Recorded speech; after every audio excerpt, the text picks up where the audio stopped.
تعرف فواز بيك مرة في أحد الأشخاص المتعافين من الإدمان طلع معنا هون على الهواء نعم. باتصال هاتفي. فشو كان يحكي؟ كان يقول والله أنا خسرت أكثر من 150 ألف دينار. صحيح صحيح. وخسرت عمارة 3 طوابق. هو بقول نعم. على مدار تعاطي حوالي 8 سنوات لمادة الهيروين. تعرف الهيروين طبعا. ففي تعليقات كانت تيجي هون بالحلقة. صحيح. اللي بعيد عن الموضوع ما بحس بالموضوع مزبوط. من ضمن التعليقات اللي كانت تيجي هون بالحلقة شو يقولوا؟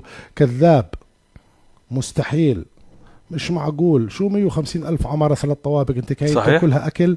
فأنا ما سكتت، صرت أحكي له أثناء اللقاء أنه في تعليقات هون قاعدة بتدحض بكلامك يعني بطريقة أو بتوصف كلامك بطريقة سلبية بالنسبة للمبالغ. فشو بقول لي؟ بقول لي احكي لهم انه انا مش بس ثمن مخدرات، انا اثناء ما كنت اتعاطى المصاري عندي ما كان لها قيمة. نعم. كنت 10,000 اعطيهن للي بيطلب مني، كنت 20,000 احطهن باي اشي.